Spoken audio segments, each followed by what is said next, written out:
Breaking news ಕಾಂಗ್ರೆಸ್ಗೆ operation ಕಮಲ ಭೀತಿ ಹಿನ್ನೆಲೆಯಲ್ಲಿ ಆಪರೇಷನ್ ಕಮಲದ ಭೀತಿಯಿಂದ ಪಾರಾಗಲಿಕ್ಕೆ ಕಸರತ್ತನ್ನ ನಡೆಸ್ತಾ ಇದ್ದಾರೆ. ಕೆಪಿಸಿಸಿ ಕಚೇರಿಗೆ ಬರುವಂತೆ ಶಾಸಕರಿಗೆ ಬುಲಾವ್ ಕೊಡಲಾಗ್ತಾ ಇದೆ. ಕೆಪಿಸಿಸಿ ಅಧ್ಯಕ್ಷ ದಿನೇಶ್ ಗುಂಡೂರಾವ್ ಬುಲಾವ್ ಕೊಟ್ಟಿದ್ದಾರೆ ಅನ್ನೋ ಒಂದು ಮಾಹಿತಿ ಇದೀಗ ತಾನೇ ನಿಮ್ಮ TV5ಗೆ ಲಭ್ಯ ಆಗ್ತಾ ಇದೆ. ಒಗ್ಗಟ್ಟು ಪ್ರದರ್ಶನಕ್ಕೆ ಕಾಂಗ್ರೆಸ್ ನಾಯಕರು ಮುಂದಾಗ್ತಾ ಇದ್ದಾರೆ.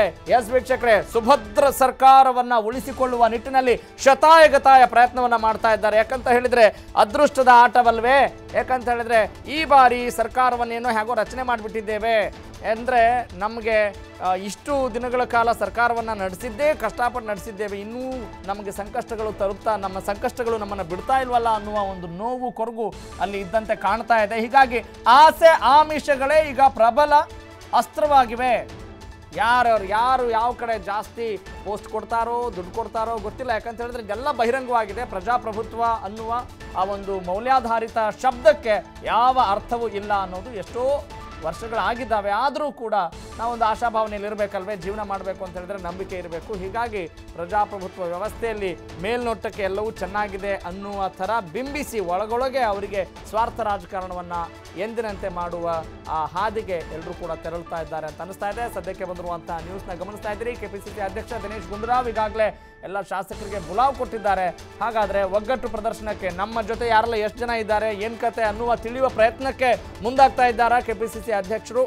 ಎಸ್, ಹೀಗಾಗಿ ಡಿಫೆನ್ಸ್ ಮೆಕ್ಯಾನಿಸಮ್ ಮಾಡ್ಕೊಳ್ಬೇಕಾಗಿದೆ. ಒಂದು ಕಡೆಯಿಂದ ಅಟ್ಯಾಕಿಂಗ್ ಆಗ್ತಾ ಇದ್ದರೆ ಇನ್ನೊಂದು ಕಡೆ ಸರ್ಕಾರದ ರಕ್ಷಣೆಗೆ ಮುಂದಾಗಬೇಕಾಗಿದೆ. ಮತ್ತೊಂದು ಕಡೆ ಬೇರೆ ಪಕ್ಷದ ಶಾಸಕರನ್ನ ಸೆಳೆಯುವ ಯತ್ನವನ್ನು ಕೂಡ ಮಾಡಬೇಕಾದಂಥ ಒಂದು ಅನಿವಾರ್ಯತೆ ಎದುರಾಗಿದೆಯಾ?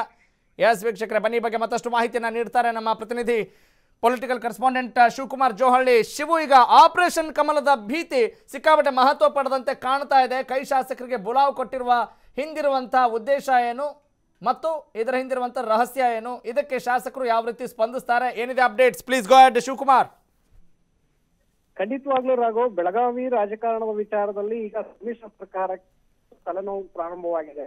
ಒಂದು ಕಡೆ ಸರ್ಕಾರವನ್ನ ಉಳಿಸಿಕೊಳ್ಳುವಂತ ಒಂದು ಪ್ರಯತ್ನಕ್ಕೆ ಈ ರಾಜ್ಯ ಕಾಂಗ್ರೆಸ್ ನಾಯಕರು ಕೈ ಹಾಕಿದ್ದಾರೆ. ಯಾಕೆಂದ್ರೆ ಇಲ್ಲಿಯವರೆಗೆ ರಮೇಶ್ ಜಾರಕಿಹೊಳಿ ಮತ್ತೆ ಸತೀಶ್ ಜಾರಕಿಹೊಳಿ ಅವರ ಅಸಮಾಧಾನವನ್ನ ತಣಿಸುವಂತ ಒಂದು ಪ್ರಯತ್ನವನ್ನ ಮಾಡಿದ್ರು ಕೂಡ ಇನ್ನೂ ಅದು ಶಮನವಾಗಿಲ್ಲ. ಯಾಕೆಂದ್ರೆ ಇಬ್ಬರು ಸಹೋದರರು ಇನ್ನಷ್ಟು ಅತೃಪ್ತ ಶಾಸಕರನ್ನ ಜೊತೆಯಲ್ಲಿ ಒಗ್ಗೂಡಿಸುವ ಮೂಲಕ ಸರ್ಕಾರಕ್ಕೆ ಈಗ ಮತ್ತಷ್ಟು ತಗ್ಗಿಯನ್ನ ತಂದಿಟ್ಟಿದ್ದಾರೆ.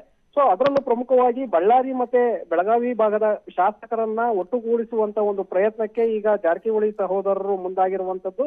ಈ ನಿಟ್ಟಿನಲ್ಲಿ ಈಗ ಕೆಪಿಸಿಸಿ ಅಧ್ಯಕ್ಷ ದಿನೇಶ್ ಗುಂಡೂರಾವ್ ಅವರು ಬಳ್ಳಾರಿ ಮತ್ತೆ ಬೆಳಗಾವಿ ಭಾಗದ ಶಾಸಕರಿಗೆ ತುರ್ತಾಗಿ ನೀವು ಕೆಪಿಸಿಸಿ ಕಚೇರಿಗೆ ಆಗಮಿಸಿ ಅನ್ನುವಂತಹ ಒಂದು ಸೂಚನೆಯನ್ನ ಈಗಾಗಲೇ ಫಾರ್ಮ್ ಮಾಡಿದ್ದಾರೆ ರಾಘವ್. ಯಾಕೆಂದ್ರೆ ಎಲ್ಲರನ್ನೂ ಕೂಡ ಒಟ್ಟಿಗೆ ಕೆಪಿಸಿಸಿ ಕಚೇರಿಯಲ್ಲಿ ಕರೆಸಿ ತಮ್ಮ ಒಂದು ಒಗ್ಗಟ್ಟನ್ನ ಪ್ರದರ್ಶಿಸುವುದಕ್ಕೆ ಈಗ ದಿನೇಶ್ ಗುಂಡೂರಾವ್ ಅವರು ಮುಂದಾಗಿದ್ದಾರೆ. ಈಗಾಗಲೇ ಎಲ್ಲ ಶಾಸಕರು ಕೂಡ ನೀವು ಬರಬೇಕು ಅನ್ನುವಂತ ಒಂದು ಬುಲಾವನ್ನ ಈಗ ದೂರವಾಣಿಯ ಕರೆ ಮೂಲಕ 2 ಗಂಟೆಗೆ ನೀವು ಬನ್ನಿ ಅನ್ನುವಂತ ಒಂದು ಮೆಸೇಜ್ ಅನ್ನು ಕೂಡ ಈಗಾಗಲೇ ರವಾನಿಸಿದ್ದಾರೆ ರಾಘವ್. ಓಕೆ, ಈಗ ಶಿವಕುಮಾರ್, ಮತ್ತೊಂದು ವಿಚಾರವನ್ನು ನಾವು ಗಮನಿಸಲೇಬೇಕು. ಸಿದ್ದರಾಮಯ್ಯನವರ ಅನುಪಸ್ಥಿತಿ ಮತ್ತು ಇಲ್ಲಿ ಬಂಡಾಯ ಏನಾದರೂ ಲಿಂಕ್ ಇದೆ ಅಂತ ಅನ್ಸುತ್ತಾ? ಸಿದ್ದರಾಮಯ್ಯನವರನ್ನ ಯಾರಾದರೂ ಸಂಪರ್ಕ ಮಾಡೋ ಪ್ರಯತ್ನ ನಡೆಸಿದ್ದಾರಾ? ಅದ್ರ ಬಗ್ಗೆ ಏನಾದರೂ ಮಾಹಿತಿ ಲಭ್ಯವಾಗ್ಬೋದಾ?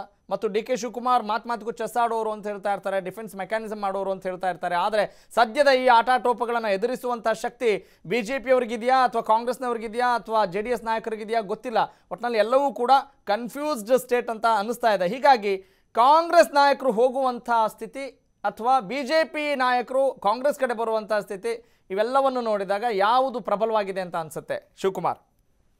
ರಾಘವ್, ಇಲ್ಲಿಯವರೆಗೆ ಏನು ಸಾಕಷ್ಟು ಗೊಂದಲ ಮುಂದುವರೆದಿದೆ. ಈಗ ದಿನೇಶ್ ಗುಂಡೂರಾವ್ ಅವರು ಎಲ್ಲ ಶಾಸಕರನ್ನ ಒಗ್ಗೂಡಿಸೋದಕ್ಕೆ ಈಗ ಮುಂದಾಗಿದ್ದಾರೆ. ಮತ್ತೊಂದು ಕಡೆ ಈಗ ಇಲ್ಲಿಯವರೆಗೆ ರಾಜ್ಯ ರಾಜಕಾರಣದಲ್ಲಿ ತಲೆ ಹಾಕ್ತಾ ಇದ್ದಂತಹ ಮಲ್ಲಿಕಾರ್ಜುನ ಖರ್ಗೆ ಅವರ ಒಂದು ಎಂಟ್ರಿ ಕೂಡ ಈಗ ಆಗಿದೆ. ಯಾಕೆಂದ್ರೆ ಅವರು ರಮೇಶ್ ಜಾರಕಿಹೊಳಿ ಮತ್ತೆ ಸತೀಶ್ ಜಾರಕಿಹೊಳಿ ಅವರ ಸಮಾಧಾನ ಮಾಡಿಸುವಂತ ಒಂದು ಪ್ರಯತ್ನಕ್ಕೆ ಈಗ ಇಳಿದಿದ್ದಾರೆ. ಇನ್ನೇನು ಮಧ್ಯಾಹ್ನದ ನಂತರ ರಮೇಶ್ ಜಾರಕಿಹೊಳಿ ಅವರು ಕೂಡ ಖರ್ಗೆ ಅವರನ್ನ ಭೇಟಿ ಮಾಡಿ ಮಾತುಕತೆ ನಡೆಸ್ತಾರೆ ಅನ್ನುವಂತ ಒಂದು ಮಾಹಿತಿ ಕೂಡ ಈಗ ಲಭ್ಯವಾಗಿದೆ. ಜೊತೆಗೆ ಈಗಾಗಲೇ ದೂರವಾಣಿಯ ಮೂಲಕ ಸತೀಶ್ ಜಾರಕಿಹೊಳಿ ಜೊತೆ ಈಗಾಗಲೇ ಖರ್ಗೆ ಅವರು ಮಾತನಾಡಿದ್ದಾರೆ. ಅವರ ಒಂದು ಮನಸ್ಸನ್ನ ಸಮಾಧಾನ ಪಡಿಸುವಂತ ಒಂದು ಪ್ರಯತ್ನವನ್ನು ಕೂಡ ಮಾಡಿದ್ದಾರೆ ಅನ್ನುವಂತ ಒಂದು ಮಾಹಿತಿ ಕೂಡ ಇದೆ.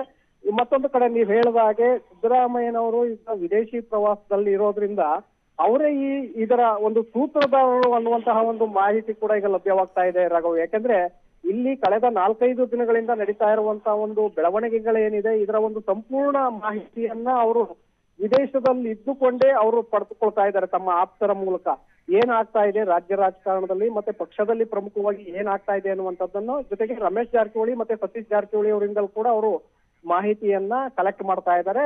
ಮತ್ತೊಂದು ಕಡೆ ರಮೇಶ್ ಜಾರಕಿಹೊಳಿ ಅವರನ್ನ ಮುಂದೆ ಬಿಟ್ಟು ಸಿದ್ದರಾಮಯ್ಯನವರೇ ಈ ಒಂದು ಆಟವನ್ನ ಆಡ್ತಾ ಇದ್ದಾರೆ ಅನ್ನುವಂತಹ ಒಂದು ಮಾಹಿತಿ ಕೂಡ ಇದೆ. ಯಾಕೆಂದ್ರೆ ಪ್ರಮುಖವಾಗಿ ಡಿ ಕೆ ಶಿವಕುಮಾರ್ ಅವರು ಬೆಳಗಾವಿ ಬಳ್ಳಾರಿ ರಾಜಕಾರಣದಲ್ಲಿ ಇವರು ಹಸ್ತಕ್ಷೇಪವನ್ನ ಮಾಡ್ತಾ ಇದ್ದಾರೆ ಅನ್ನುವಂತಹ ಒಂದು ದೂರನ್ನ ಈಗಾಗಲೇ ಅಲ್ಲಿನ ಶಾಸಕರು ನೀಡಿದ್ದಾರೆ.